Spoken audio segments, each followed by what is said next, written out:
On today's episode, NASA has a new problem with the ISS, while we also get an interesting new update on the SpaceX Starship launch. Elon Musk is in a big hurry right now to destroy the International Space Station. This relatively sudden pivot in space policy might seem a bit strange at first, especially considering that his company SpaceX is already the key player in a $1 billion existing plan to retire and deorbit the ISS, but Elon has been into a lot of strange behavior.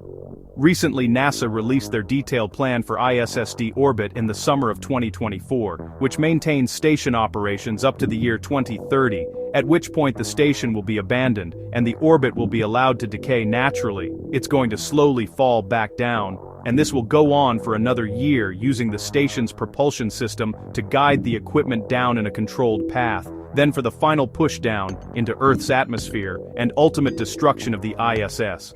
NASA will use a specialized deorbit vehicle, one that they've already agreed to pay SpaceX $800 million to build, and is expected to be delivered by 2028. The SpaceX vehicle will steer the ISS into a location on the Pacific Ocean known as Point Nemo. It's about halfway between New Zealand and Chile, and it's the furthest point from any land mass. Sounds like a pretty reasonable plan, but Musk has decided to begin complicating the process with his post on X last week. Quote, "It is time to begin preparations for deorbiting the space station. It has served its purpose. There is very little incremental utility. Let's go to Mars." This still leaves Elon's intention up for interpretation. It's entirely possible that by beginning preparation he meant starting to build the deorbit vehicle. This would be a souped-up version of the Dragon spacecraft, with a huge cluster of rocket engines packed into the trunk section that would provide the thrust necessary to control the 1 million-pound space station. So in theory, this is what SpaceX is supposed to be doing, although there is no indication that they have begun that construction process.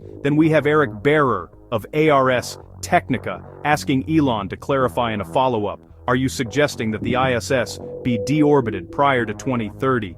Elon replied, "The decision is up to the president, but my recommendation is as soon as possible. I recommend 2 years from now." So, what Elon's proposing here isn't exactly radical. It's around a 60% acceleration of the existing timeline, one that would now hinge on his own new hardware, being ready 1 year ahead of schedule. And this is the spaceflight industry that we're talking about, where nothing ever happens on time, let alone coming early. And to that, there's the notoriously optimistic timelines of Musk himself, which applies to pretty much every company that he owns, not just SpaceX. And we've pretty much learned that to get a realistic guess at when a thing will actually happen, you've got to at least double the amount of time that Elon says that thing will take. So, with all of that into consideration, Elon is basically just proposing the plan that was already proposed last year and SpaceX agreed to, and is getting paid $100 million for only this time around. Elon appears to be creating the perception that everything was his idea.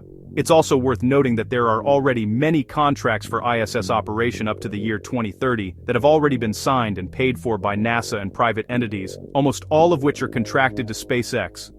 Anyway, the whole ISS deorbiting message aligns with a new approach that Elon appears to be taking as he positions himself as a leader in the American space program, a pivot from contractor to decision-maker. This is exemplified in the stranded astronaut saga, and that's kind of how we ended up here in the first place, in an interview with Fox News where Elon sat alongside President Trump. Both figures supported the idea that NASA astronauts, Butch Wilmore and Sonny Williams, were stranded on the ISS after the failed test flight of their Boeing Starliner capsule that resulted in the return of the spacecraft with no crew on board.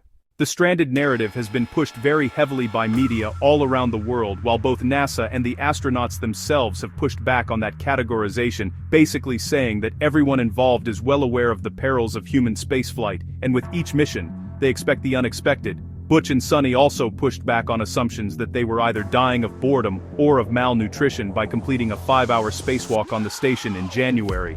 Regardless, Elon Musk told the interviewer that the Starliner astronauts were stranded last year, and that SpaceX could have rescued them at the time, but President Joe Biden prevented that from happening for entirely political reasons. Again, this fails to mention an existing plan that was put in place by NASA, which again features SpaceX as the primary contractor involved, and a returned SpaceX draft capsule for Butch and Sonny was launched in September of 2024, with a scheduled return in February 2025. That Dragon vehicle was sent up to the ISS with 2 empty seats to make room for Butch and Sonny to fly home.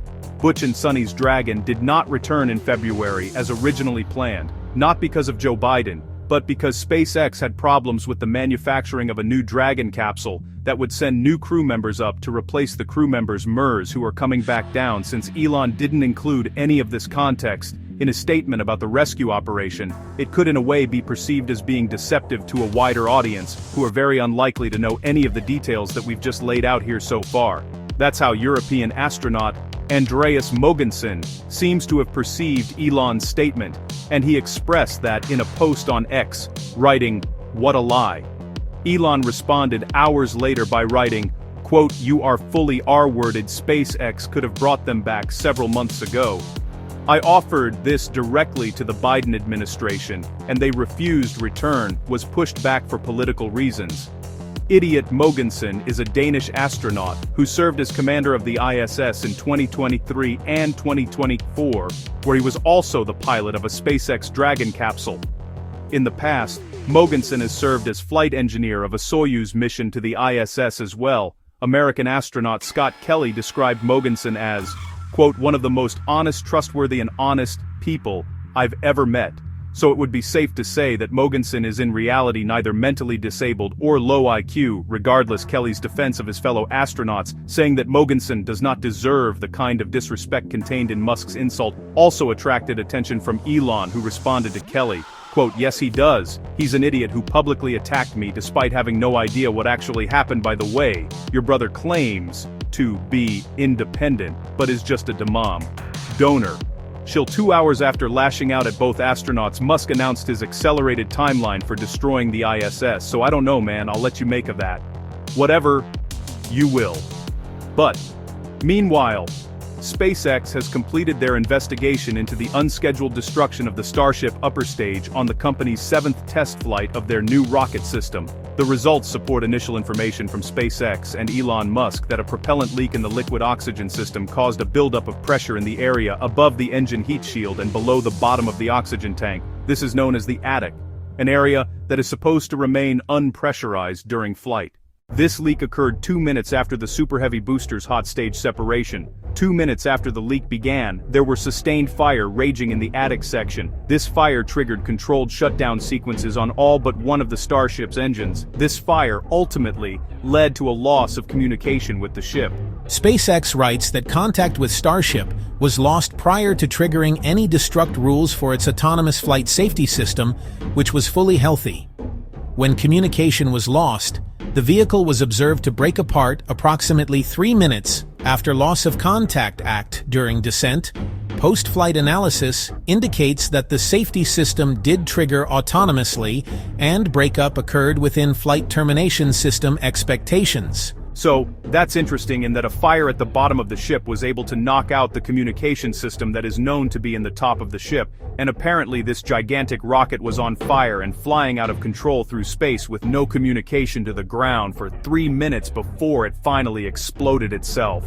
SpaceX explains the leak that caused all of this by writing, quote, "The most probable root cause for the loss of the ship was identified as a harmonic response several times stronger in flight than we had seen during testing, which led to increased stress on hardware in the propulsion system." Basically means stuff vibrated more than we thought it would, and then it broke. And this is why we've seen the company perform extended-length static fire testing on the ground, with their next Starship vehicle, making sure that this new one won't shake itself to death. In addition to that, SpaceX has added a new ventilation and fire suppression system to the attic of the Starship that will use nitrogen gas to clear any potential oxygen leaks. There has also been a slight modification to the Super Heavy booster to upgrade the engine igniters. That's why we saw one engine out of 13 fail to light up for the boost backburn on Flight 7. The engine was H-healthy, and it did ignite for the landing burn, but for the boost back it simply failed to spark, which should be fixed. Now SpaceX is targeting Friday, February 28th at 5:30 p.m. U.S. Central Time for the next launch of Starship pending regulatory approval. This mission will attempt to achieve all of the same milestones as Flight 7, including the deployment of Starlink satellite mass simulators as a suborbital payload. Keep the video around maximum 10 minutes, 12 minutes.